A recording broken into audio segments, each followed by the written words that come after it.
the latest model of the POCO X3 lineup, now with a GT tag name. So can it actually live up to its name? Let's find out.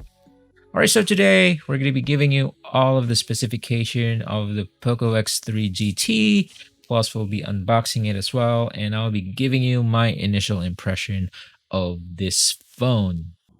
Alrighty, so we have the package here. Well, I bought this from POCO's official Lazada store. And alright, we're getting 630 grams here. So if you want to make sure that your package still has a phone inside, better invest in a weighing scale.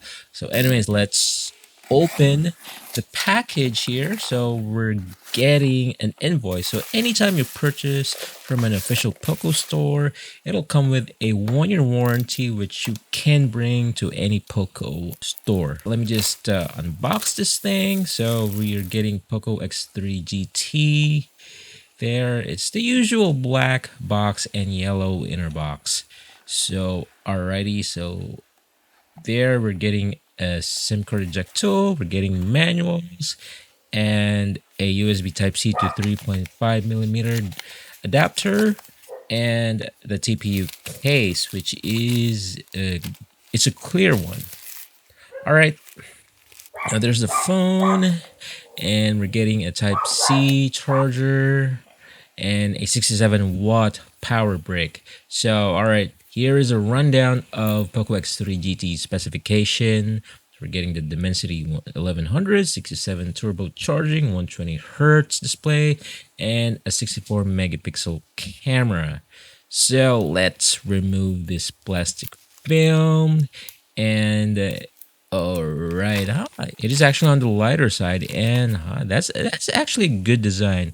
Okay, so they actually steered away from the POCO X3's design. The first POCO X3 and the POCO X3 Pro, they kind of looks the same to me, which I'm not really a fan. So I'm glad that they changed direction, but it's kind of hard to tell that it is an X3 device. Like, everybody just know how a POCO X3 device would look like. All right, so we're getting a mic there, a Type-C port, and bottom firing speaker grill. We're getting the fingerprint sensor and volume rocker on the right side, SIM card tray on the left side, another sets of speaker up on top. And as you notice, there's a huge camera bump, which can tell us that the camera might actually be good. It's a 64 megapixel camera. So let me peel off the film screen protector, because come on, this is Gorilla Glass Victus. And all right, let's try the free TPU case. So it's oh my gosh, it's quite a bit difficult to install. I better start from the bottom then end at the top, and just a little more. All right, there we go, finally. So looks good.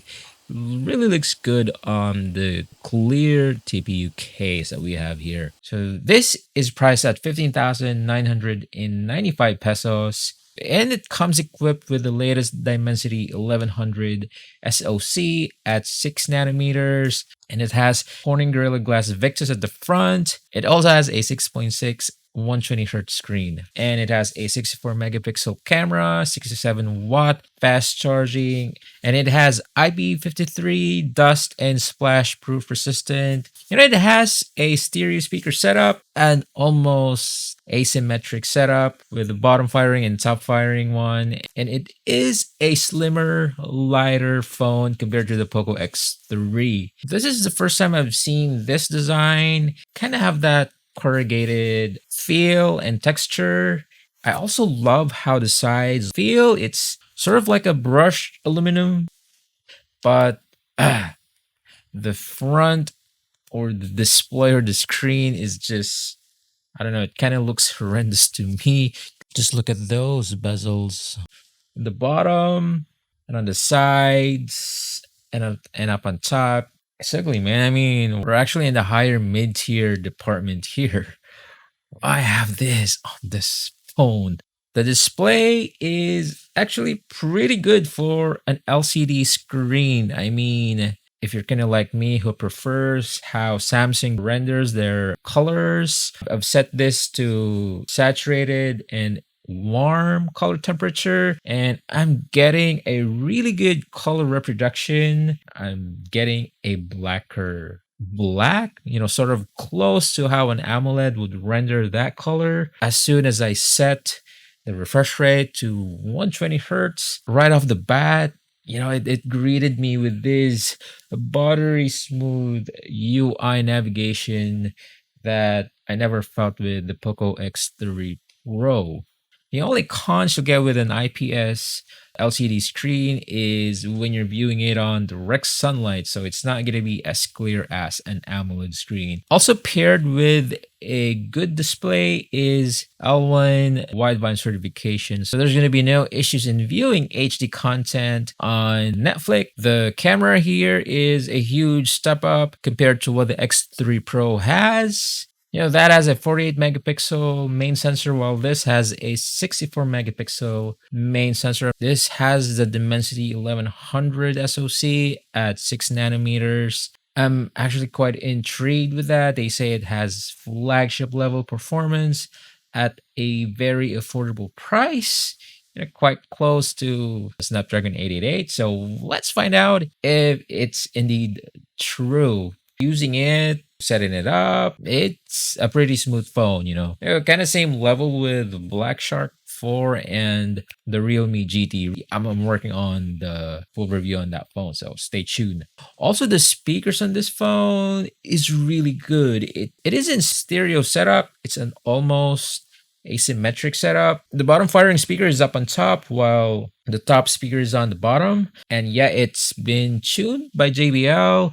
It has high-res certification. You can actually hear the Dolby Atmos effect on this phone. The Black Shark 4 has good reproduction with its low register, so it will give you really good bass. This almost have a similar bass response, just toned down a little bit, but the Atmos effect here is pretty good for a mobile phone. Like, my main benchmark is the Samsung S5e. I know that's like kind of old tablet, but that has quad Atmos speakers. Literally, if you watch like The Office, you'll definitely hear background noises. It makes you feel that there are speakers on your left and your right side. It is a glorious audio effect. Thank you, Dolby, for that. If you're gonna think about it, do they really need to release this device, especially on the POCO X3 lineup? If you put this side by side with the POCO X3 Pro, you'll actually notice that the specifications are, a little bit similar. X3 Pro has cheaper price with a micro SD slot. The X3 GT with better sets of camera, better SoC, better protection on the front glass because it has Gorilla Glass Victus. Is it really an upgrade from the X3 Pro? So we'll be finding that out on my in-depth review. I'll be running, gaming benchmarks. We'll see if that upgraded SoC would yield good or better results on MOBA games, shooter games like Call of Duty or PUBG. We'll see what it can do on Genshin Impact. That's one of the better things if you're not really expecting a lot on a product or something like a movie. Sometimes there's a small percentage, but sometimes it can surprise you. Alright, so this is Ian again. I hope I see you on the next one.